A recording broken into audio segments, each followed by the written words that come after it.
Assalamualaikum warahmatullahi wabarakatuh. Sahabat muslimah yang dimuliakan oleh Allah Subhanahu wa taala.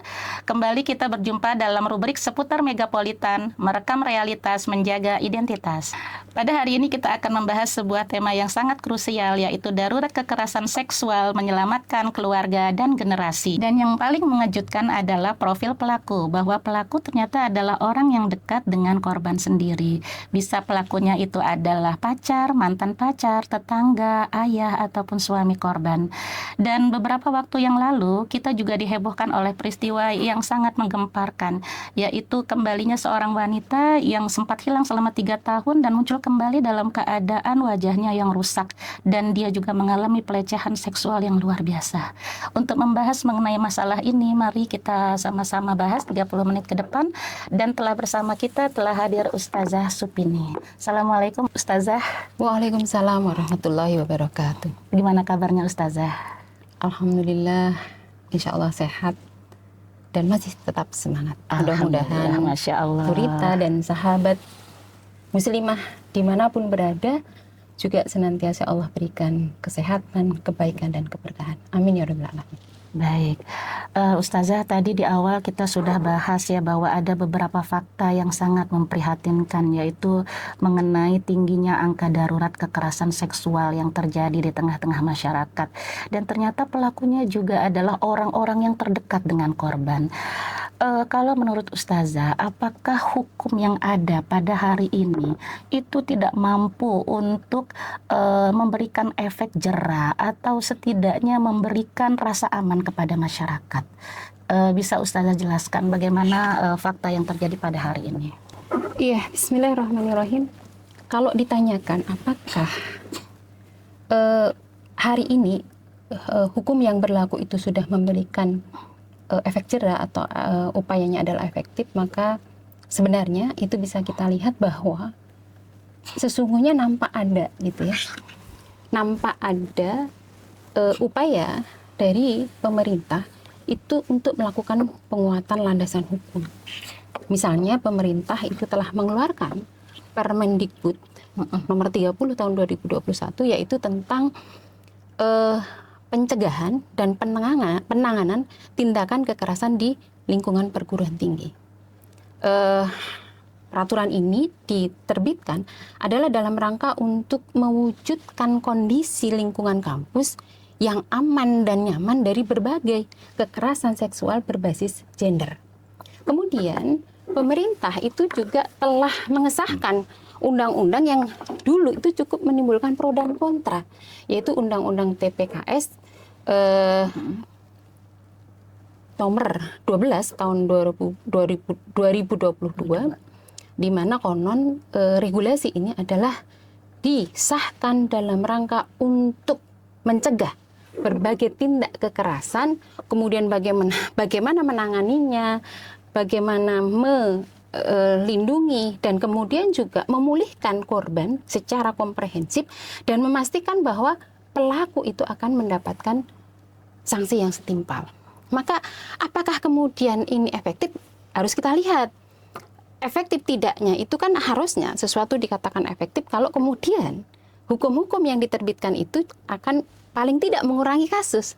Tapi ternyata faktanya yang terjadi adalah pada tanggal 14 Juni tahun 2025 itu masih tercatat 11.800 kasus. Bahkan, betul, bahkan tidak sampai sebulan itu meningkat menjadi 13.000 kasus. Kenapa? Kok bisa? Karena sesungguhnya kalau kita lihat ternyata apa yang terjadi hari ini itu adalah merupakan puncak gunung es. Dari apa? Dari sistem kapitalis dan sekularisme itu sendiri. Kita tahu bahwa sistem kapitalisme dan sekularisme itu telah menimbulkan berbagai masalah utama. Paling tidak terkait dengan kekerasan seksual itu ada 4 persoalan utama. Apa itu? Yaitu yang pertama adalah devaluasi manusia, yang kedua itu adalah ekspos masif, dan yang ketiga itu adalah gaya hidup yang permisif, dan yang keempat sanksi yang mandul. Berbicara terkait dengan devaluasi manusia, sistem kapitalis dan sekularisme itu menganggap bahwa perempuan dan anak-anak itu memang objek yang lemah. Dan kemudian ekspos masif itu adalah Konten kita melihat, pornografi. ya, kita melihat bagaimana bagaimana paparan atau konten-konten pornografi itu berseliweran. marak di mana-mana.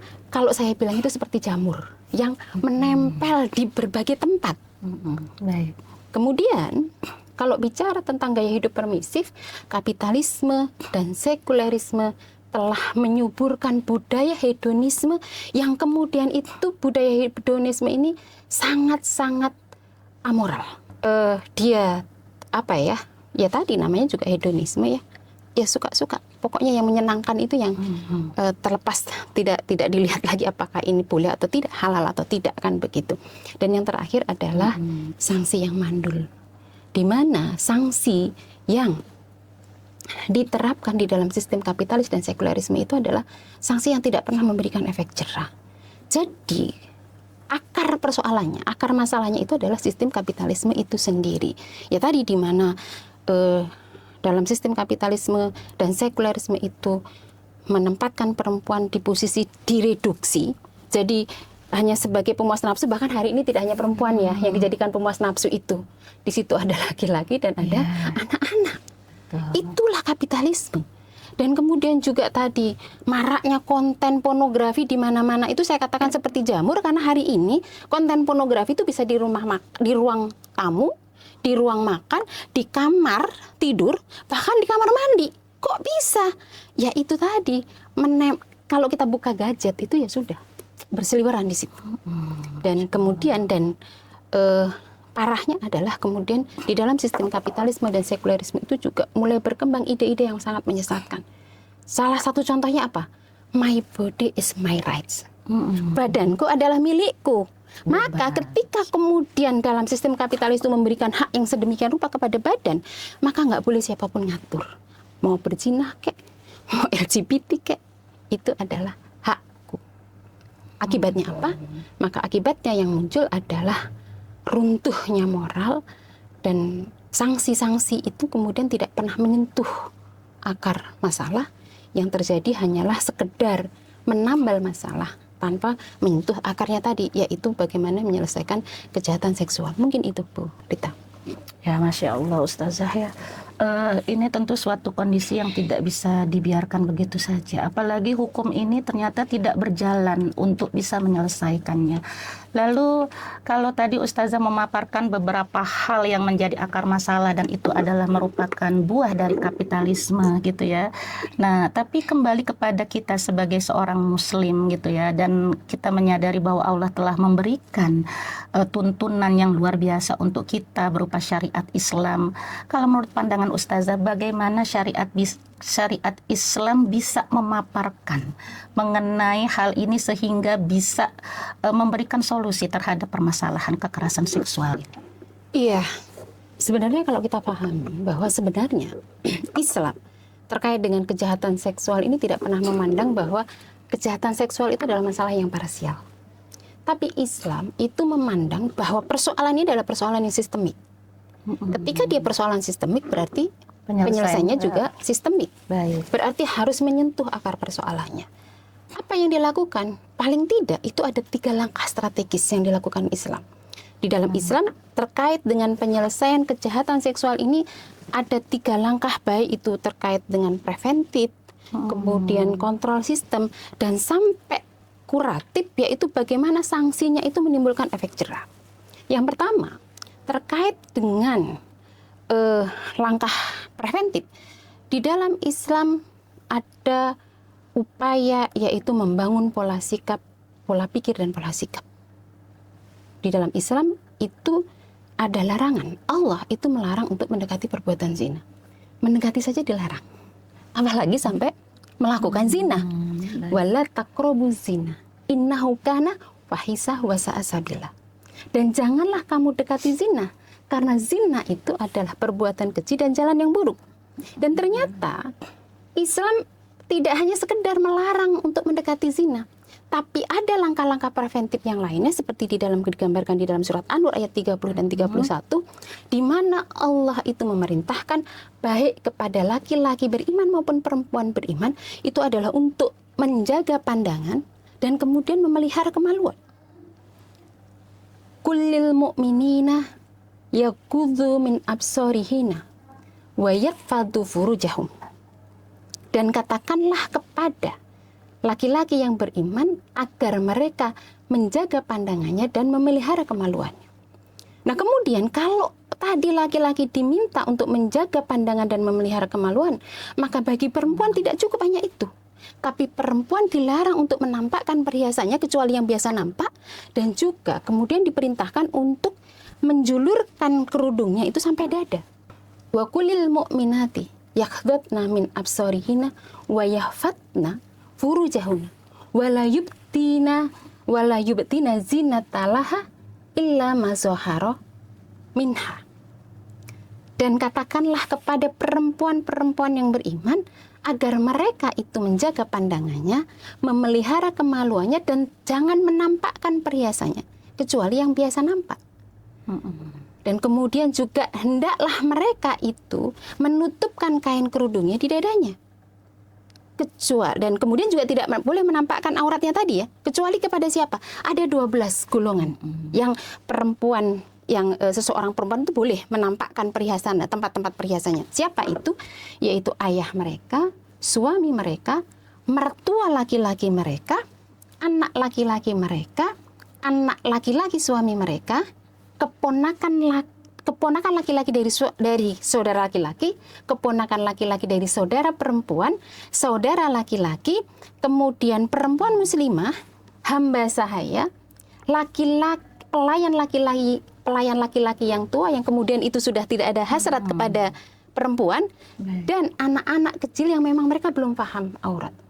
Dan Masya Allah, tidak cukup di situ, Allah juga memerintahkan di sana melarang perempuan itu untuk apa? Untuk menghentakkan kakinya, agar apa? Agar tidak kelihatan tuh perhiasan yang sudah ditutupi. Karena kalau kita bilang perhiasan kan bisa saja ya bahwa perempuan itu meletakkan perhiasannya. Itu adalah langkah-langkah preventif. Kemudian kontrol sistem itu adalah adanya proteksi media dan informasi. Di dalam Islam, negara wajib melindungi pemikiran umat. Haram hukumnya adanya penyebaran kemaksiatan lewat konten-konten pornografi dan porno arsip dan kemaksiatan lainnya. Sebagaimana hadis yang disampaikan oleh Rasulullah SAW, kullukum ra'in wa kullukum mas'ulun min ra'iyatihi. Setiap kalian itu adalah pemimpin dan setiap kalian itu akan dimintain pertanggungjawaban atas kepemimpinannya. Berarti jangan salah tuh, para pemimpin itu nanti juga akan dimintain pertanggungjawabannya bagaimana maraknya konten-konten pornografi dan porno aksi hari ini. Dan kemudian negara itu adalah pemimpin yang bertanggung jawab untuk melakukan proteksi terhadap konten-konten tadi ya. Jadi memblokir konten-konten yang sifatnya adalah merangsang kemaksiatan dan juga konten-konten yang sifatnya menyebarkan ide-ide berbahaya seperti tadi, my body is my rights. Kemudian yang langkah ketiga adalah sanksi yang tegas dan ini efektif. Dan ini adalah nanti yang akan membedakan sistem sanksi di dalam Islam dengan sistem sanksi yang ada di dalam sistem kapitalis dan sekulerisme hari ini. Di dalam Islam, sistem sanksi itu berfungsi dua, jawajir dan jawabir. Apa itu jawajir? Jawajir itu mencegah orang lain itu untuk melakukan perbuatan kemaksiatan yang semisal. Kenapa? Saking ngerinya, saking tegasnya sanksi itu sehingga kalau orang itu mau melakukan perbuatan yang sama itu berpikir 1000 kali. Betul. Jawabir itu adalah menghapus dosa. Jadi ketika kemudian pelaku kejahatan itu diterapkan sanksi hukum, maka sesungguhnya itu akan menghapus dosanya di dunia dan itu tidak akan dihisab di akhirat. Maka Islam itu telah menetapkan sanksi bagi pelaku zina di dalam surat An-Nur ayat 2, az-zaniyatu waz-zani fajlidu kulla wahidin minhuma mil'ata jadah. Pezina perempuan dan pezina laki-laki, deralah di antara mereka itu 100 kali dera. Dan nanti di dalam teknis pelaksanaannya akan dibedakan dari dua status. Apakah dia sudah menikah atau dia masih single.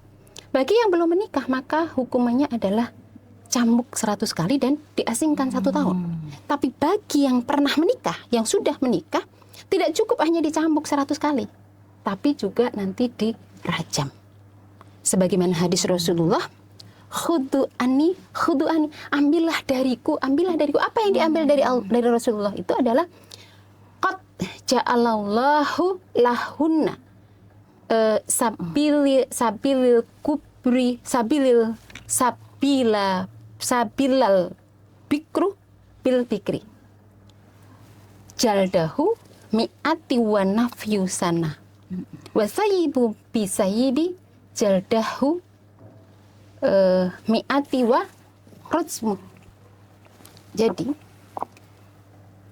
Allah itu telah memberikan kabar baik kepada perempuan tadi, bujangan yang berzina dengan gadis, maka cambuklah 100 kali dan asingkan 100 kali.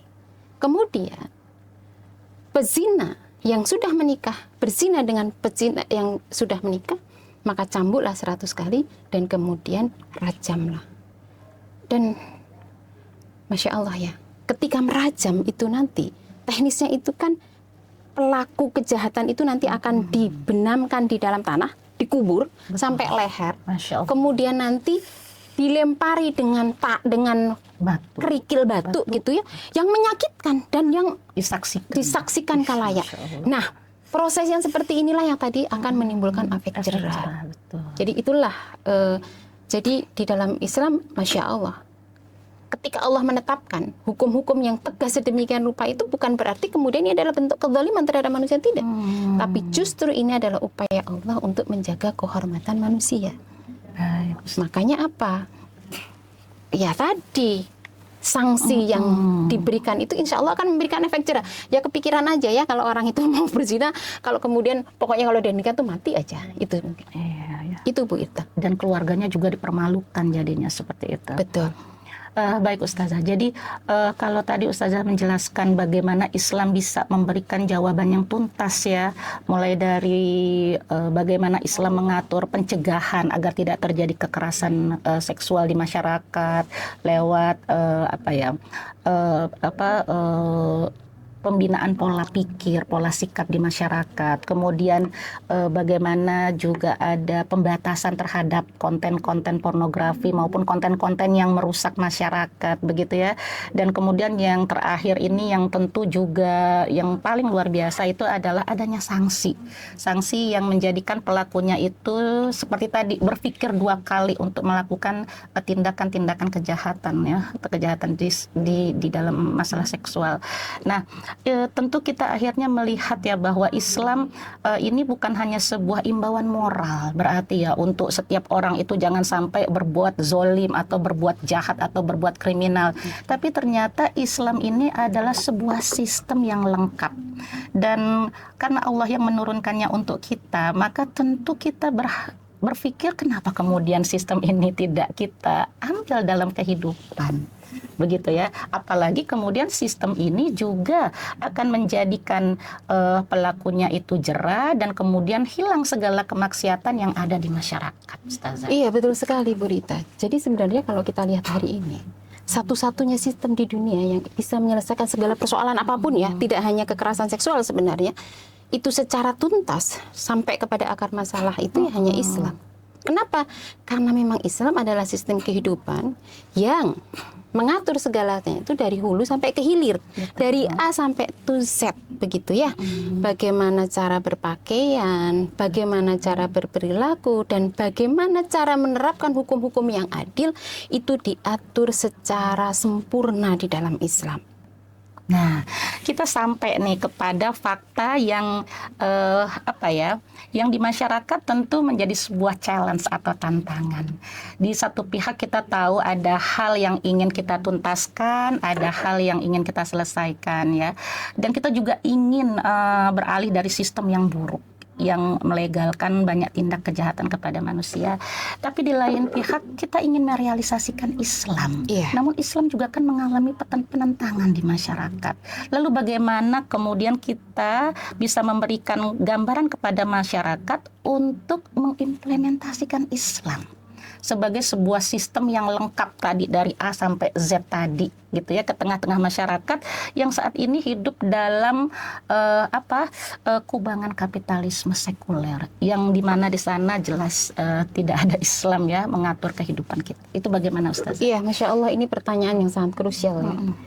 Pertanyaan bagaimana menerapkan Islam yang sempurna tadi sehingga kemudian perlindungan itu nyata, bahwa rakyat itu mendapat perlindungan itu nyata.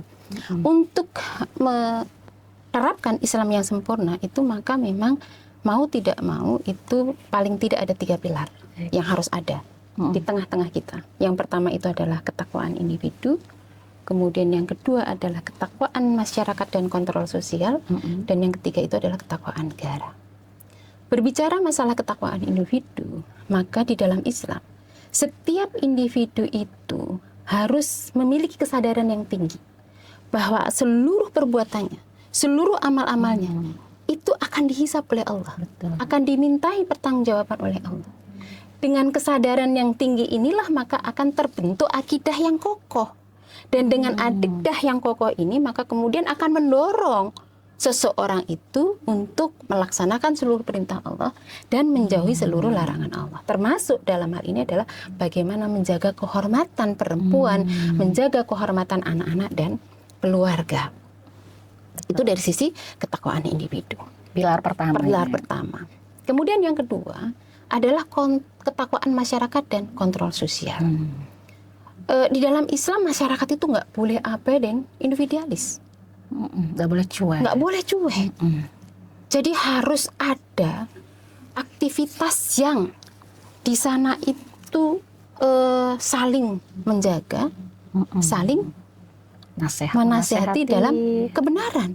Dalam hal ini adalah budaya amar ma'ruf nahi mungkar.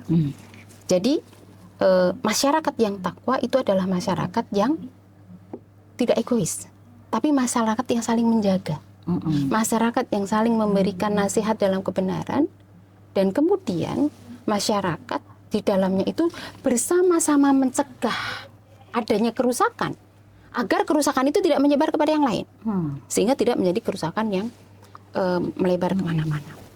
Dan yang ketiga adalah ketakwaan negara, dan ini yang paling menentukan, karena memang ini adalah pengokohnya. Dalam hal ini, negara itu wajib hukumnya menerapkan seluruh hukum-hukum Islam secara kafah. Karena apa? Karena tadi, dalam hal ini bagaimana cara menerapkannya? Yaitu tadi dengan lintas departemen. Misalnya bagaimana di dalam bidang pendidikan terkait dengan ini ya, terkait dengan kalau kita bicara, karena memang kita sedang bicara terkait dengan menyelamatkan generasi dari kejahatan seksual, maka paling tidak di dalam negara di antar departemen pendidikan misalnya itu harus membuat kurikulum yang berbasis akidah Islam, yang nantinya itu akan melahirkan generasi berkarakter Islam atau bersaksiah Islam. Ya, faqih fiddin juga. Betul. Kemudian dalam bidang politik, maka pemerintah itu wajib membuat kebijakan yang di situ adalah memastikan adanya perlindungan terhadap rakyat dan kemudian melindungi rakyat itu dari menutup celah berbagai pintu adanya budaya liberalisme. Karena salah satu kerusakan hari ini adalah ketika liberalisme itu menjalar di mana-mana. Dan kemudian dalam bidang penerangan atau informasi, maka kewajiban negara adalah mengontrol alur informasi tadi, alur konten-konten. Maka hanya boleh yang beredar di tengah-tengah masyarakat itu adalah konten-konten yang mampu mengokohkan akidah umat dan mampu mengokohkan moral.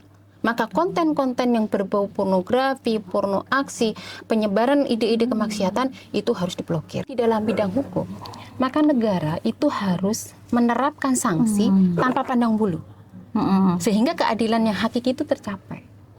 Maka sesungguhnya kalau kita lihat tanpa ketakwaan negara, itu ketakwaan individu dan ketakwaan masyarakat itu akan sangat sulit untuk dipertahankan. Betul. Itu kita rasakan hari ini. Negara tidak hadir. Ketika negara hadir, gempuran media sedemikian rupa, betapa kita sulitnya untuk menjaga akidah kita, akidah anak-anak kita, akidah saudara-saudara kita, dan mungkin juga akidah tetangga-tetangga kita. Artinya apa? Memang ketiga pilar ini adalah satu kesatuan yang tidak bisa dipisah-pisahkan. Kalau kemudian Islam yang sempurna tadi agar bisa diimplementasikan dengan sempurna. Itu mungkin berita. Jadi Ustazah begini ya, kan berarti kalau kita lihat selama ini Islam itu kan banyak membahas mengenai hukum pidana gitu ya, tapi kan ternyata bukan hanya hukum pidana yang menonjol dalam Islam gitu ya, tapi ternyata Islam itu juga membangun sebuah ekosistem kehidupan, dan ekosistem kehidupan ini mengawal masyarakat itu dari hulu sampai hilir, yang tadi pencegahannya ada, kemudian juga preventifnya ada, kuratifnya juga ada. Berarti kan negara kan sangat bermain secara signifikan ya untuk melindungi masyarakat itu saja. Iya. Jadi memang Masya Allah sebenarnya Islam itu kan luar biasa ya. Cuman luar biasanya Islam, kebaikan Islam, keindahan Islam itu hari ini nggak bisa kita lihat karena memang tidak diterapkan. Maka kalau mau melihat bagaimana sempurnanya Islam, indahnya Islam, dan kebaikan Islam, mau tidak mau ya harus diterapkanlah sistem Islam yang kafah dulu. Itu mungkin berita.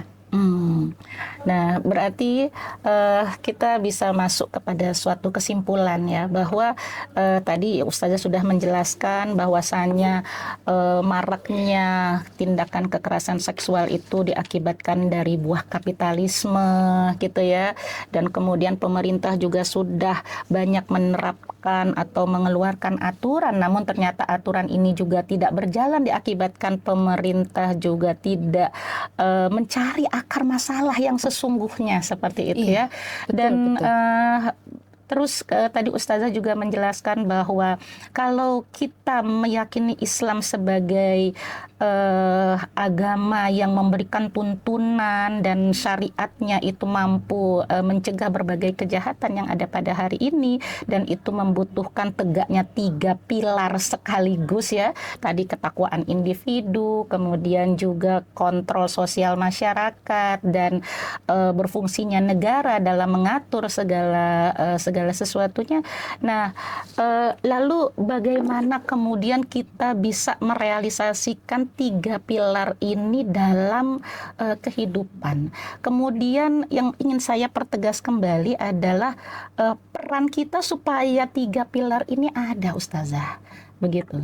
Bagaimana kemudian kita bisa ini ya, 3 pilar ini tegak untuk menopang sistem Islam itu sendiri gitu. Iya, begini Bu Rita. Jadi kalau kita sampai kepada sesi kesimpulan barangkali ya. Jadi memang kesimpulannya adalah bahwa solusi terkait dengan kejahatan seksual ini memang tidak bisa secara parsial, tapi harus secara sistemik. Dan itu tidak mungkin kita harapkan ke dalam sistem yang hari ini, karena tadi terbukti gagal. Bagaimana mungkin sistem yang gagal kemudian dia mampu melindungi generasi yang ada di tengah-tengah kita? Maka mau tidak mau, memang haruslah dengan Islam itu sendiri. Nah, pertanyaannya, kan hari ini nggak ada Islam. Terus gimana caranya? Iya. Betul. Aturannya lengkap, pilarnya harusnya ada. Terus bagaimana Jadi jadinya betul peran kita bahwa ini? memang hari ini Islam tidak ada. Tapi bukan berarti kemudian itu akan menggugurkan kewajiban kita untuk berupaya supaya Islam ini menjadi ada. Iya. Maka ada amanah besar yang harus kita lakukan. Paling tidak ada 3. Kalau tadi pertanyaannya gimana caranya, paling tidak ada 3. Baik. Yang pertama adalah menjaga benteng keluarga. Kita itu wajib memberikan pemahaman Islam kafah kepada anak-anak kita, kepada anggota keluarga kita, kemudian juga kepada tadi ya, semua anggota di dalam rumah tadi, dan juga melindungi keluarga kita dari bahaya pengaruh liberalisme. Jadi bagaimana kemudian kita tumbuhkan rasa cinta anggota keluarga kita itu terhadap Islam. Mereka rindu sehingga ada kesadaran bahwa ini memang yang harus mereka perjuangkan. Mereka harus terus belajar Islam. Harus belajar Islam. Ya, Dan kemudian yang mengkaji, kedua, ya. mengambil peran dakwah. Baik. Sesungguhnya setiap muslim itu adalah pengemban dakwah. Masya Allah. Di mana harus ada upaya untuk menyelamatkan generasi. Maka mau tidak mau, sebagai pengemban dakwah, kita harus selalu melakukan dan tidak pernah bosan untuk melakukan penyadaran di tengah-tengah umat tentang pentingnya syariah. Tegaknya syariat Islam. Iya, jadi tentang pentingnya syariah. Sebagaimana itu diperintahkan oleh Allah di dalam surat Al-Imran ayat 104. Wal takum minkum ummatu yad'una ilal khair wa ya'muruna bil ma'ruf wa yanhauna 'anil munkar. Dan hendaklah ada segolongan umat di antara kamu yang menyeru kepada kebaikan, menyuruh berbuat ma'ruf dan mencegah dari kemungkaran. Iya. Dan itulah kemudian diakhiri di situ, dan mereka itulah orang-orang yang beruntung. Masya Allah. Kemudian yang ketiga, dan ini adalah aktivitas yang luar biasa, mendapatkan posisi yang tertinggi. Allah. Apa itu, Ustaz? Muhasabah lil hukam. Apa, Ustazah? Muhasabah lil hukam dalam konteks ini, maka setiap muslim itu harus memiliki keberanian yang tinggi. Untuk apa? Menuntut pemerintah, menuntut penguasa untuk meninggalkan sistem yang memang terbukti gagal.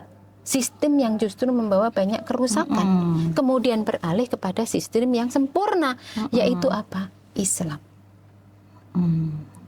Dan insya Allah tadi ya, dengan dakwah tadi, mudah-mudahan kemudian, dan catatannya, ketika kita melakukan muhasabah lil hukam, itu adalah bentuk kecintaan kita kepada negeri ini. Betul. Karena dakwah itu kasih sayang. Dakwah itu adalah menyelamatkan. Dan hanya dengan dakwah lah memang kalau kita ingin menyelamatkan negeri hari ini. Pesan saya adalah, kita jangan pernah merasa kecil dan jangan pernah merasa tidak berdaya. Baik, baik. Tugas kita hanyalah terus berjuang dan beramal. Persoalan hasil itu biarlah Allah. Allah yang akan menentukan, karena ini sesungguhnya adalah proyeknya Allah. Masya Allah ya. Dan Allah yang memerintahkan, betul, Allah pula yang insya Allah yang akan menyelesaikan persoalan ini. Kita, Masya Allah. Maka dengan dakwah ini mudah-mudahan Nasrullah itu segera datang. Sehingga Amin, amin ya Allah. kondisi lingkungan yang aman dan tentram dan tidak menimbulkan berbagai ketakutan itu akan segera terwujud, insya Allah. Masya Allah.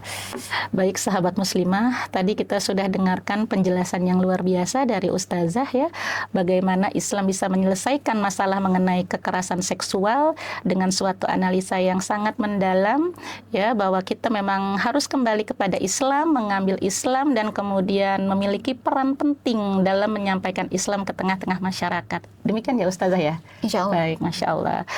Sahabat muslimah yang dimuliakan oleh Allah Subhanahu wa Ta'ala, insya Allah tadi kita sudah mendapatkan paparan yang luar biasa, mudah-mudahan memberikan manfaat untuk kita semua.